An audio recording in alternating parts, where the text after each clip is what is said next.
So Aleksandr Solzhenitsyn, I'll let Matt give a fuller explanation, but I think the Cliff Notes, Jake, is that this is the guy who wrote most famously, I think most famously a book called Day in the Life of Ivan Denisovich, which is a novel about life in like a gulag in Siberia, and a nonfiction book called The Gulag Archipelago. So he's this very, very famous Soviet dissident, and to give the man his due, he really did suffer quite a bit under Soviet authoritarianism, and he was in the Gulag for many years, and B, he's legitimately a good writer. But what I think tended to get lost, and this is why I was so delighted when I saw Prager U was going to do one of these. I think what tends to get lost in Western reception of Solzhenitsyn is that he's also like a fucking insane reactionary. Like basically, anybody who listened to the conversation that I had with Matt a little while back about Dugin, it's like very much cut from the same cloth as far as that sort of style of Russian reactionaries. Like he would not. Yeah. To be fair, Solzhenitsyn actually knew how to write. Like the Gulag Archipelago is beautifully written. If you actually wade through the fourth political theory, it actually is probably what you'd get if you had a Russian who took a lot of acid and held deeply conservative views and was just venting onto the page. It's not a pretty picture, and it gets worse the further you go along. I'm just going to say that. Primo Russian accent. Hey, Layla. Also. Have you heard what happened to Dad? Not just heard, I'm watching it happen online. You're always whining about not having a phone, but you're lucky not to have one right now. You probably shouldn't look at social media. Yeah, Mom told me to stay off for a while. I should. People are saying really mean, crazy things about Dad and trying to get the business boycotted. What's boycotted? It means that the people who don't like what Dad said at the school board meeting are trying to close his business down. What kind of war criminal is that? I know. People are being so mean. There's even a petition to get all his ads taken down from Facebook and Google. Without any customers, Dad won't make any money. And without any money, we won't. Solzhenitsyn was such a passionate guy, and it comes through in every line of prose that he wrote, and it's beautiful sometimes. And listening to these voice actors, who I'm assuming must be paid really well because Prager U is rolling in dough. It's like they can't even be bothered to say their lines half-assed. Like they're sitting there like you get quarter ass at best. That's all I can give you for this. Quarter ass at best. Well, 1/8 assed for the most part. Yeah, like I agree with Spencer. Whatever he said at the school board meeting is probably like the worst shit. he was battle rapping the guy who rapped about Ukraine.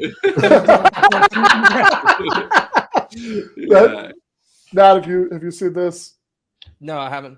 Okay, there's a battle rap gentleman in Texas who showed up at the public comment section at his local city council meetings, Plano, Texas, and gave a little rap about Putin and the invasion of Ukraine.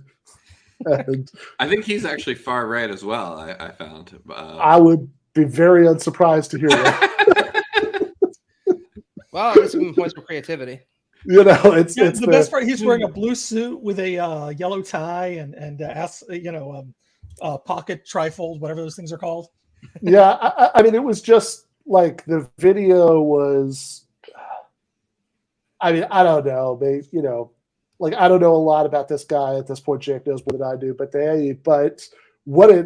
I almost don't want to know because it's so beautiful and like the sort of surface appearance, which is just that he looks like this like middle management kind of office worker who had some kind of psychotic break or bad drugs or something like that, and just decided that all of his strong feelings about Russia had to be expressed at the city council meeting. And for some reason, they were going to be expressed in the form of rap, which it seems like maybe he'd like vaguely remembered listening to a couple of rap songs a long time ago. It's just so intense, like Vladimir Putin has to die. So yeah. Well, DMT is a hell of a drug. What can I say? Yeah, I know exactly. All right, so so everybody got all upset, about whatever it was the dad said about the Mexicans, at the school board meeting, and it's a whole big stupid thing now. I'm gonna be fascinated to see how they relate this to Aleksandr Solzhenitsyn and the Gulag Archipelago. I'll be able to go on the ski trip. Layla, I've never seen snow. We can't miss that trip. Dad needs to apologize. Leo, the ski trip is not that important. I'm proud of Dad for standing up for what he believes in. I don't understand why people are so mad. It's the fact that their eyes don't change. They always stay just as open with the same expression the whole time. It's kind of surreal. Imagine if your dad went on a rant about how the Civil War was all about states' rights and whatever, and stuff I won't even say, and then it canceled a ski trip, and then all he had to do was just apologize, and he wouldn't. And they're saying this is a laudable thing. It is, if you think of any pragmatic family, it's just apologize. Even if he was pro-Putin rapping, they've totally seen snow because that's the only reason to go on a pro-Putin rap. You've just done lines and lines of the stuff. Yeah. Oh, now what? He is not gonna apologize for, the joke he told about the Jewish man at the Mexican brothel at the school board meeting. It was funny, goddamn it, and he stands by every word of it. Oh my god! All right, okay. I can whatever. Feel like one of the it'll be it'll turn out to be something that they have one of the side jokes in Community where Pierce has said something off screen so bad they won't even tell you what it is. I was just thinking also about the dean. Remember when he got possessed by the peanut and he ended up doing that whole rap?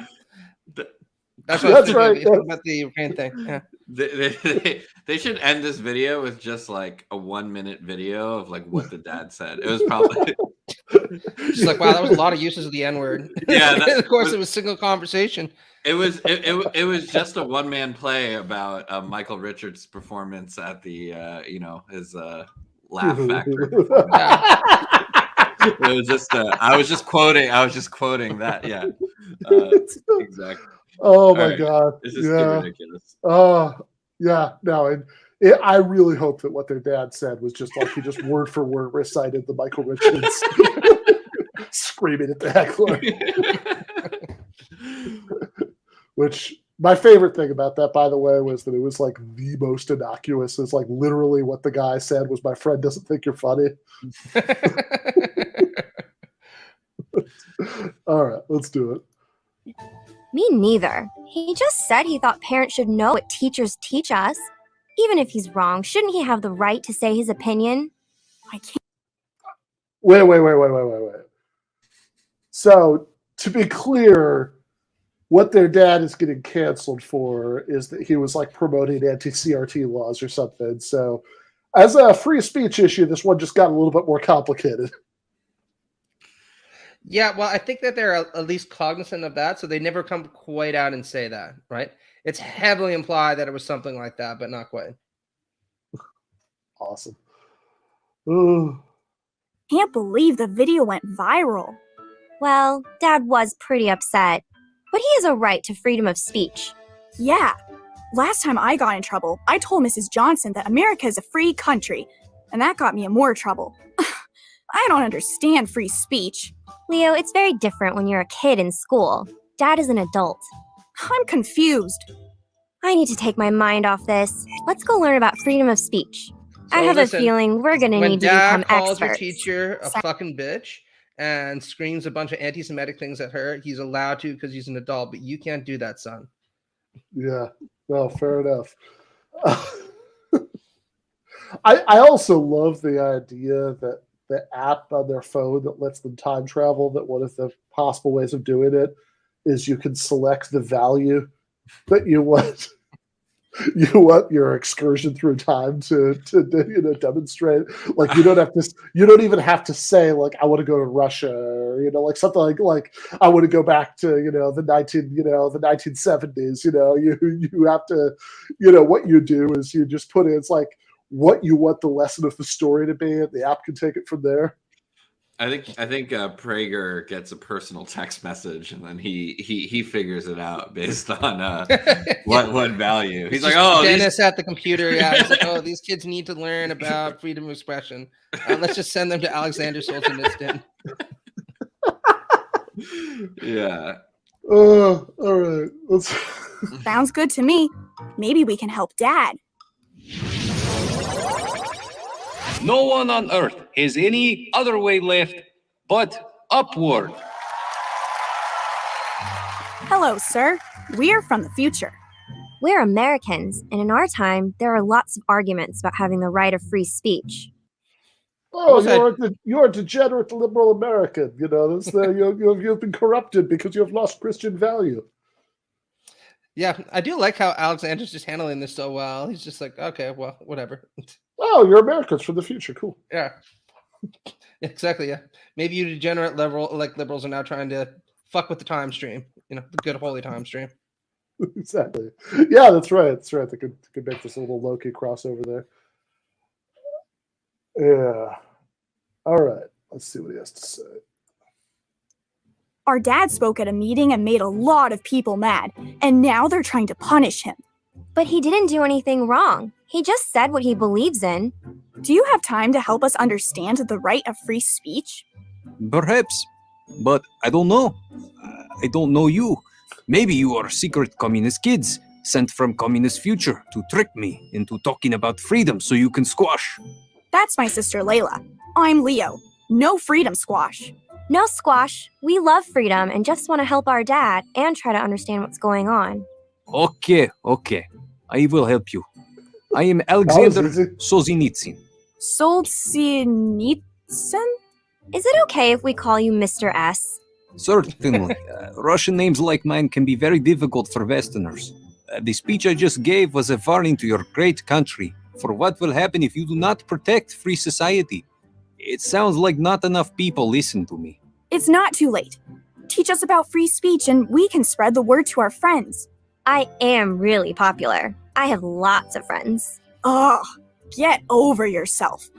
But it is true. She has a ton of friends. Why are you... Being the fourth Leo and Layla video that we've watched, I gotta say, one thing that really comes shining through every single one of them is that like the subtext of every single Leo and Layla video is like, that dumb bitch thinks she knows. We're gonna tell her.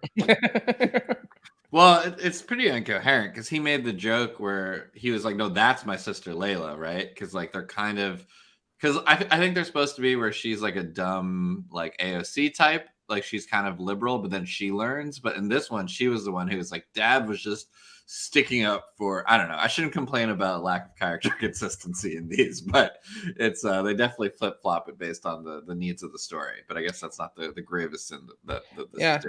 They're also plagiarizing the Red Alert games, which kind of pisses me off a little bit, since the whole thing about that was how the communists built a time machine and go back to try to kill Albert Einstein in order to secure a good red future for themselves, right? Like, if I were the game company, I'd probably sue.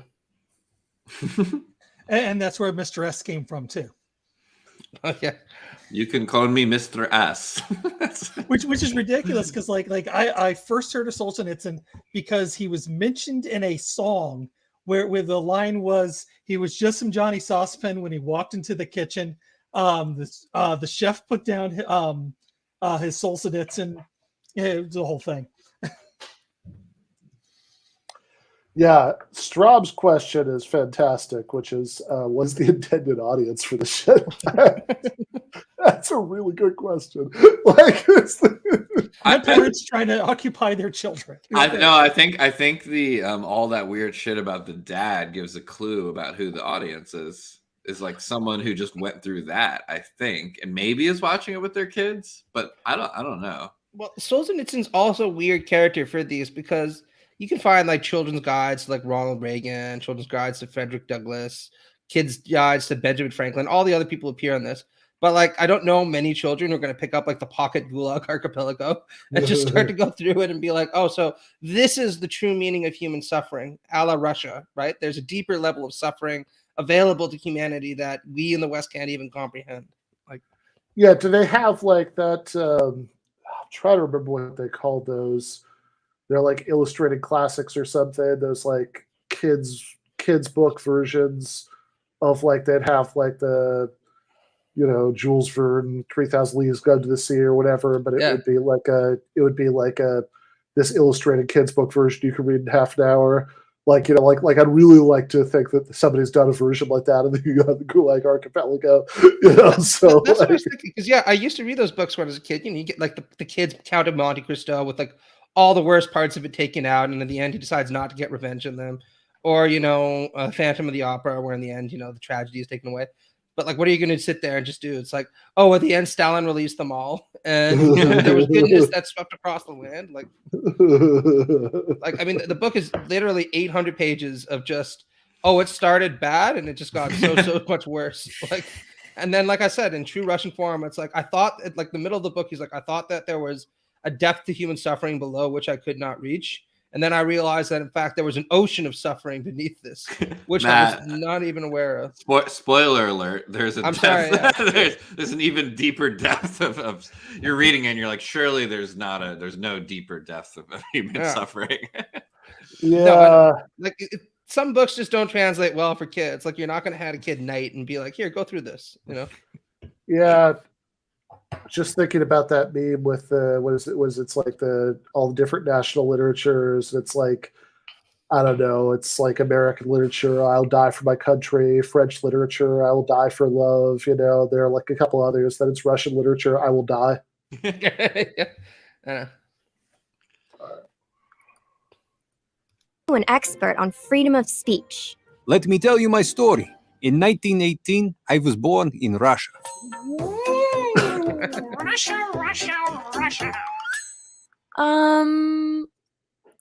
I think we need to watch that part again. Cause don't worry, he comes back. Okay. Yes, please. I think talking about writing on acid was a good primer for this. I'm also not sure what the rules are in this universe. So they give children time machines, but Dennis Prager controls where they go, and they're also ghosts, but only communist dictators come back. Yeah. I was born in Russia.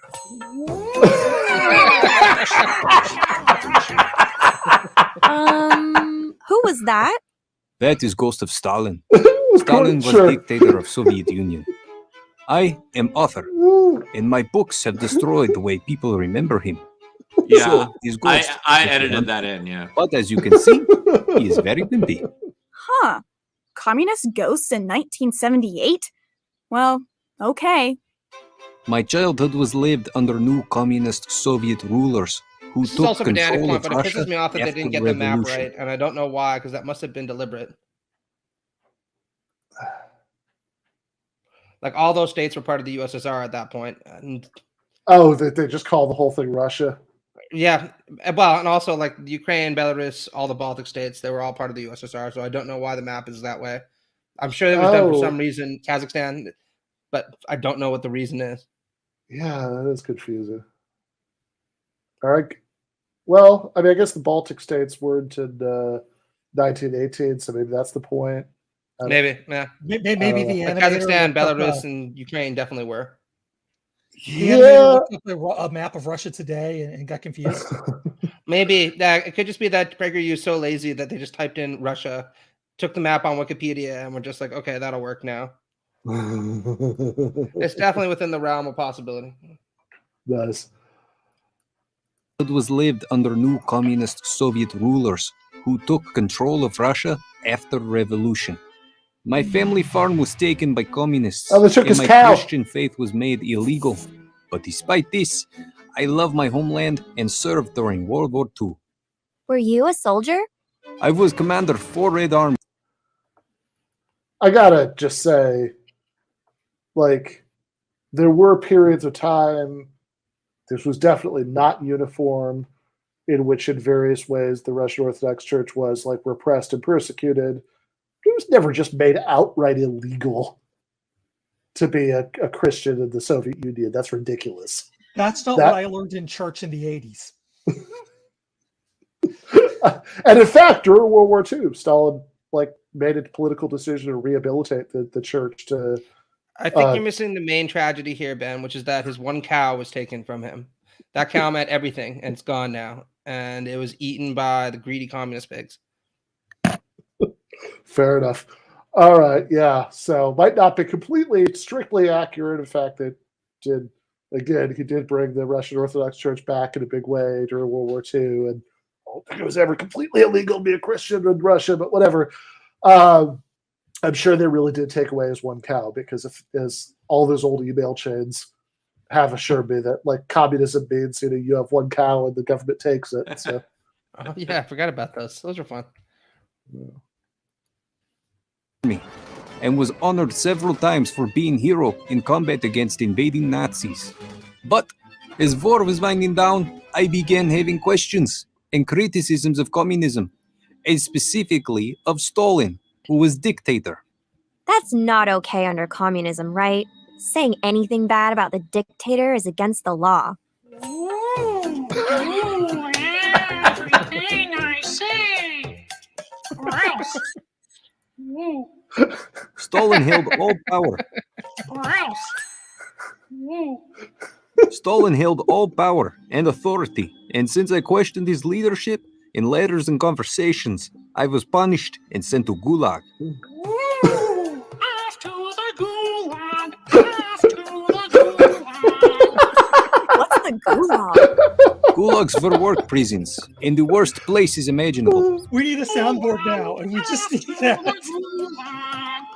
That is such an interesting artistic choice to have this super serious stuff about being sent to the gulag interspersed with this comic relief ghost, so sounds like something from a Robot Chicken episode. Off to the gulag. Years ago, there was a series of videos called Streitberg and Helium, with the poet August Streitberg and his sidekick, a little helium balloon, and he'd be like, "I feel like death," and then Helium would be like, "Death," and it just seems like whoever made this did a bunch of blow and decided, hey, let's make Stalin into helium. Yeah, and the weird thing is it doesn't seem to even take the gravity of its own accusations all that seriously. Because can you just imagine doing this and you're talking to a major Holocaust survivor, right? Eli Wiesel, right, author of Night, and there's just a little miniature Hitler going back there, like, to the death camp. Yeah, people will be fucking outraged. And Prager U just talks such a big game where they're like, communism was as bad as Nazism, and we need to start buying into that. It's like, I don't even think you believe that, because you treat Stalin like he's a fucking joke. Like, he literally is just wandering around, fucking like some coked out mirage, speaking like Mickey Mouse. I have no idea what's happening here. Yeah, is that supposed to be ironic at all? That's what I'm saying. It feels like Adult Swim, or was it just they got a studio note that was like, this isn't comedic, so they're like, I know it's comedic. Well, maybe they were told, kind of like I was saying, well, if you're gonna do Solzhenitsyn, you can't actually go into the whole gulag thing because it's too depressing and too upsetting, and kids aren't gonna like it. And Stalin did kill a couple million people, so maybe downplay that a little bit. And they're like, you know what? No, this video is about sticking up for our principles and telling it like it is, which is why if that's what we need to do, then we'll compromise all the fucking way to 10 million views, whatever. Yeah, really what this reminds me of is nothing so much this old episode of Futurama where Zoidberg connects with his uncle or something, Harold, like the old-timey silent film actor Harold Zoid, who they end up making this movie together, which is awful. And there's a point where Harold Zoid says, just because it's a serious drama doesn't mean you can't throw a few pies. Just because you're talking about the gulag doesn't mean you can't have this comic relief Stalin ghost. Oh. Letters and conversations, I was punished and sent to Gulag. Off to the gulag. Off to the gulag. What's the gulag? Gulags were work prisons in the worst places imaginable. Prisoners lived with insects, parasites, and rats, and were forced to work all day, every day. Many prisoners were worked to death, and some starved and froze from cold. By grace of God, I survived, and after Stalin died, I was freed. Let me get this straight. You got all that horrible punishment just because you said a couple bad things about your government? Correct. Once released, I found job as teacher and spent nights writing books about life, about freedom, and about horrors of Gulag. My books have made me very famous, but they made the communists very angry. I was not put back in Gulag, but I was kicked out of the country and cannot go back. Thank goodness we have freedom of speech in America. People in our time complain about our leaders all the time, but they aren't punished. I don't know, Layla. Nobody's getting thrown in a gulag, but people are getting punished just for their opinions and what they say. Look at Dad. What has happened to Father? He spoke at a school board meeting and questioned the education leadership. He doesn't like what's going on, and he's now getting attacked for speaking up. Sounds familiar. All he said was that schools and parents should agree on what gets taught to us kids. And now people who didn't like what he said are saying bad things about him, trying to hurt his business and punish him and his family. Ah, I feared this. It was public meeting, right? Yes, a public meeting about our schools, and people recorded what he said, and now it's all over the news. Some people really like what he said, but it seems like more don't, and they're really loud.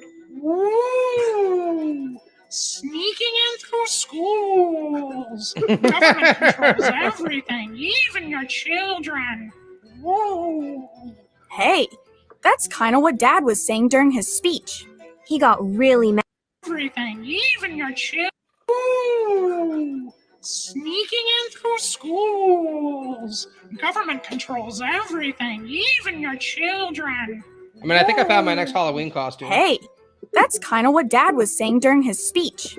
He got really mad and said schools weren't respecting parents' rights. Then his microphone was turned off and he couldn't finish talking. Father is very brave. He is warrior for freedom. Why do you think they wouldn't let him speak? Okay, that's awesome in itself, because it's like, look, I don't even think, like, you something could be bad, even if it's not as bad as like the worst instance of it that's ever existed, right? You know, that you can have,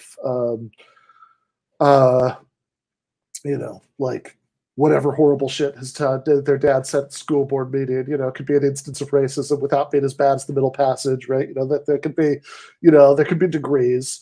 So I'm not even saying like, oh, I mean, in this case, I don't think there's a legitimate complaint, but I'm, can't have a legitimate complaint about free speech if it's not as bad as the Gulag. But also, come on, like they just told Aleksandr Solzhenitsyn that like our dad is super oppressed because like people got mad at him for like on the internet.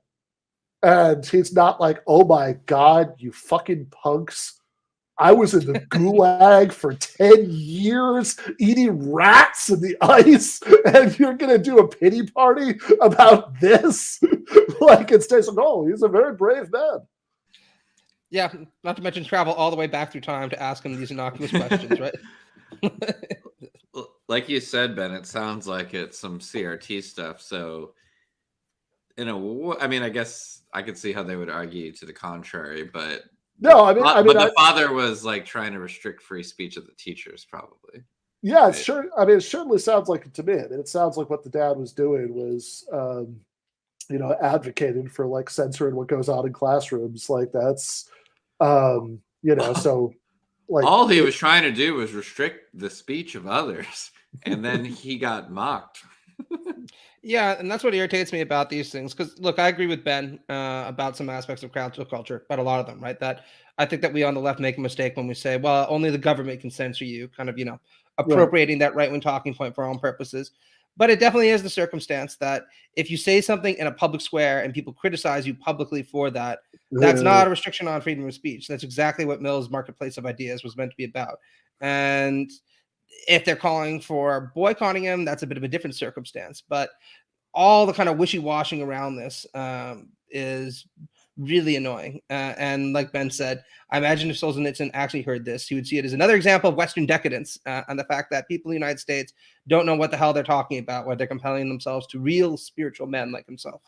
Yeah. I mean, it just like, I mean, whatever. I mean, Solzhenitsyn was a nutcase, but like, you know, he really suffered for his dissented views. I mean, their dad, I mean, like, whether you think, and again, as a free speech issue, this one actually sounds pretty murky to me, but like, you know, at best, right, at worst, you know, their dad is like, you know, suffering some business losses or something. I mean, but Ben, he's not going to be able to take his family on the skiing trip. His son hasn't even seen snow. That surely is comparable to fighting off literal Nazis as they invade your country before you get thrown into a gulag for most of a decade. You know, I bet just on rats and rocks. Yeah, I bet that Solzhenitsyn, however you pronounce it, saw a lot of snow when he was in a fucking gulag. It's like, you can go on a ski trip. Oh, my heart bleeds. Yeah, they didn't even take away your cow. That's right, exactly. Awesome. All right. Let's let Ghost answer. Your education leaders are trying to silence father for same reason Stalin threw me in gulag. Ghost? Yes? Why did you really throw me in gulag to be punished? Because I was afraid of losing control of my power. You were telling the truth, and I couldn't defend my bad leadership and bad ideas, so I had to shut you up. It's what us communists do. Control the language, control the people. Woo! Oh, that's some good writing. Yeah. Like I said, I think I have my new Halloween costume for probably the rest of the time, to be honest with you. You got like a bag of helium so you could, like, you know. Oh, Goes to Stalin! Yeah, you know what it reminds me of? Did you ever see that South Park episode where Mickey Mouse turns out to be running Disney and then he like beats the shit out of the Jonas Brothers or something? It's exactly that voice. I just realized that they're basically doing South Park. I think that well, I'm not sure, but I think that this is something where they were like, oh, we like South Park, so we're gonna do like really clever satire just like they do. The kids like South Park, and there go, they'll watch it. Right, and sort of take the form but none of the content, you know. It's really weird. Oh, absolutely. I mean, everything about this is extremely bizarre. Like, why are they allowing children as young as 14 access to time machines so that they can go back and speak to Russian dissidents? I don't know. I think that would be a more important political issue in the America of their universe, but I suppose not. Yeah, no, I really want to see the cartoon, you know, where like, I don't know, the United States is still, you know, like a bunch of British colonies because Leo and Layla accidentally fucked up the timeline while they were learning some sort of lesson about democracy in 1776. Yeah, or we could have like the fucking darkest timeline when they accidentally like fucking kill Lincoln or get him assassinated earlier and like the South triumphs overall. Yeah. Jeff is missing an arm, right? All right. I think I understand. People who don't like freedom of speech are afraid because they don't want to defend their opinions. They're scared of hearing things they don't like to hear. Precisely. Okay. But one more time. Your dad is afraid of what ideas you'll be exposed to in the classroom because, you know, he thinks that you'll just believe those. And he's apparently really pissed off that people are saying shitty things about him on the internet because that can never be allowed. Because because it hurts your business. So exactly, voting with dollars is not. You're not allowed to purchase from a business because you don't like the views of the owner. That is anti-free market, I guess. Yeah, right. Which, yeah, the whole thing's like very strange and in many ways, right? You know, it's like, especially, I mean, like, if literally what they're, you know, literally what they kept saying at the beginning is people are being really mean about him. And it's like, okay.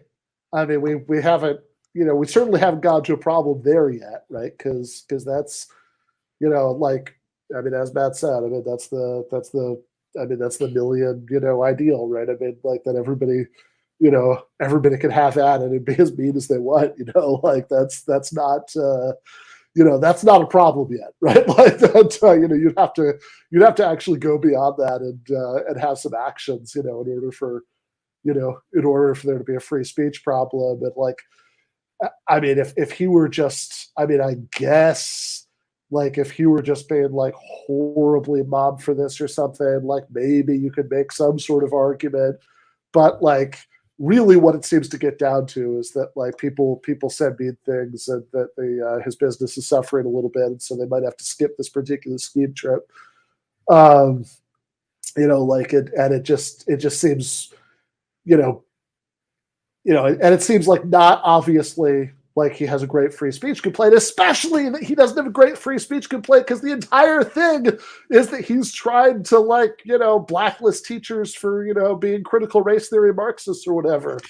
I think maybe that's in the beginning they were like, actually, no, this is giving them too much credit, like someone in the comment section said. But remember in the beginning they were like, he can say it, but you can't because you're a child. So there's different rules very substantively for children than for adults. So I guess for children, we don't need any free speech. Well, that's kind of, that is kind of what they laid out, that there's no free speech for children. So there's also no free speech for teachers. But again, I'm trying too hard, aren't I? Well, that's also what irritates me about this, because you're absolutely right. Because later on, Alexander, rightly points out to the kid that, look, being allowed to say whatever you want doesn't mean that you're free from the consequences of what you say, right? Or from responsibility for saying proper things, right? You got to be respectful. And of course, you might sit there and say, well, the same thing applies to adults, right? You don't just get to say whatever it is you want, especially as a business owner and especially as a fucking parent, and think like, oh, wow, I should just be allowed to get off scot-free because I've now hit the age of 30, after which I'm magically exonerated from all responsibility for what I say, and just be able to say whatever the fuck I want to whoever I fucking want, whenever I fucking want, and not have to bear any kind of consequences from it. I mean, the amount of privilege that you have to have in order to that thought even to enter your head is goddamn extraordinary. And the weird thing is that most teachers, since they're constantly under pressure, are way, way, way more cognizant of these responsibilities than most of the people who criticize them. Yeah, I mean, I think it just depends what we're talking about. Like, this is my, I think you have to narrow down, consequences, since there's a whole range here from people, I mean, if the consequence is that people say mean things about dad online, then, that seems like that's just kind of the breaks. If the consequences that you go to the gulag for 10 years to eat rats, that's a problem. And, there's a range of things in between. We can have a discussion about which ones are legitimate and which ones aren't, which ones you reasonably have a right against. But the whole thing that they're just going straight from, I mean, I guess the idea is they're trying to do a cancel culture thing, but they also want to make it cutesy because they're trying to maintain the pretense that these videos are in some way for kids. I'm sure the average age of a Leo and Layla voter viewer is 95, but since they want to have officially these are for kids, it's just oh, how would we have a kid explain it to a kid? Well, we'll just say they were saying something mean. Yeah, absolutely. I mean, the weird sense that I get from this is there was probably somebody like Jordan Peterson who came up with the idea for it and said this will be appropriate for children. And the reason, I think that is, he famously once described children as like little apes that tear and destroy one another, because it's really tonally all over the place, where it's dealing with a very dark subject matter that it hints at continuously, but then it continuously undercuts its own seriousness with these really fucked up and bizarre kind of cokish psychedelic dreams of Stalin floating around all over the place. So I'm not really sure that this person knows what children want. I'm not sure this person really knows what children are like. I'm not sure this person ever was a child, but whatever it is, I will say it is fucking entertaining, and I want to watch a lot more of these now. I don't think there was a TV around whenever they were a child. Yeah. But they were still listening to the radio for their entertainment. Did any of you watch that show, Magic School Bus? Oh, yeah. Yep. Yeah. When I was teaching in Mexico, there were kids who knew about that, Zoomer kids, right? Because it was a good fucking educational kids show, because they understood that you got to treat things with a light hand. You know, you don't fucking do the episode where one day you're going into the human body and then all of a sudden the kid whose body you went into contracts cancer and dies a horrible death shortly afterwards. You say that, but there's the episode where Arnold is on Pluto and he's so depressed that he basically commits suicide. He takes off the helmet and his head freezes over. That's right. Yes. Oh, well, there you go. Maybe I don't remember the show properly. So. No. It's suicidal. Great. For some reason, that really dark moment is lodged in my subconscious. But yeah, I think it's motivated by character and story. And Arnold is very insecure. This is very random, But I guess this is like the 5th cartoon in the Sunday morning cartoon list where nobody's really watching, but they got to fill the time slot. Yeah, like I'd be interested in seeing homeschooling folks who love charter schools. Probably right. Yeah, like I would actually be interested in seeing a bunch of children like respond to Prager U videos. Like you could probably find that on YouTube somewhere, right? And just see whether or not any of this clicks. Because no, that's true. Like I would like that actually very much. Like just to like somebody needs to like find some 11-year-olds and do Prager, do Leo and Layla response videos. My wife would divorce me if I subjected my children to this. Yeah, no, not Andy's kids, but because I see some of those sometimes. Like, what was the one I listened to fucking recently? It was 12-year-olds listen to Blink-182 for the first time. Actually, Blink-182 were listening in, and they were like, "I like it, it's good and stuff," and it was really, really entertaining, and it made me feel good because I'm like, well, thank God, at least my taste can sometimes translate back then. But like, I want to see that video. I want to see the fucking 11-year-old watching Aleksandr Solzhenitsyn describe the Gulag and see whether or not they get it. It'd be really interesting. Fair enough. If freedom means anything, it means be able to say things others don't want to hear. I have a question, Mr. S. What about freedom of speech for kids at school? Last time I got in trouble in class, I told my teacher that I shouldn't be in trouble because we live in a free country. She got really mad and I got in even more trouble. Then my parents took her side. Leo, it is very important for Americans to love and cherish your freedom, because in world it is not common to be free. But it is also important to understand freedom does not mean that you are free from responsibility. When you are a student, you have a responsibility to respect your teacher and not be rude. So it's not okay to joke around in school? Jokes are wonderful. When I was a teacher, my favorite students told good jokes. But respecting freedom of speech requires you understand proper time and place. It's also pretty fucking lazy Sometimes writing that's where it's like, hard. oh, they told a good joke, and we're not actually going to tell you what that joke is. Well, they couldn't get any rights from Yakov Smirnoff for any of his jokes. Yeah, I question whether or not the people who wrote this were actually funny enough to think of anything that was amusing on their own. So they're probably just like, oh, we'll gesture to the joke. Yeah, they had like a bunch of jokes, but they were all like stolen from Night Court reruns. Yes. Can be very difficult. Life is very complicated and tricky. Most situations are not simple.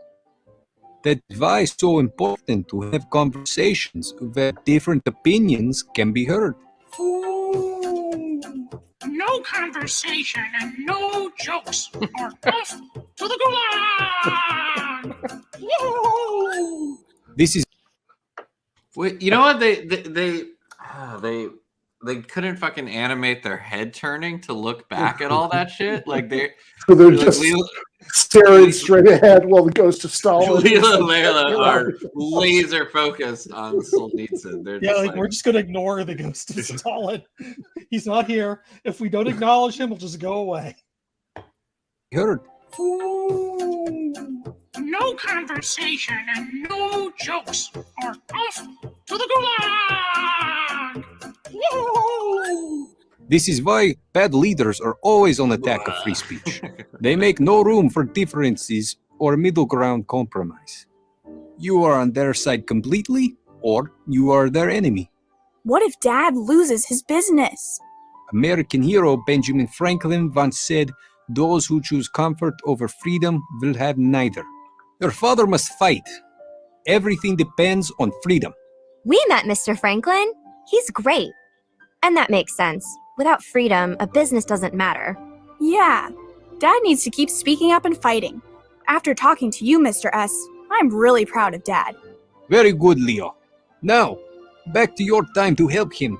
And don't forget to be funny, but respectful student. Okay, I will. Bye, Mr. Solzhenitsyn. Bye, Mr. S. Thanks. If you are interested in time traveling again, please subscribe to prageru.com/kids and watch more of our adventures. Awesome.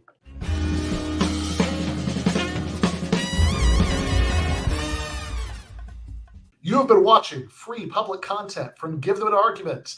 To access every single episode of the show, the main show on Monday nights, all of the streams, all of the debate breakdowns, all of the patron-exclusive postgames on Monday nights, all of the patron-exclusive bonus episodes every week, and much, much more, go to patreon.com/Ben Burgis.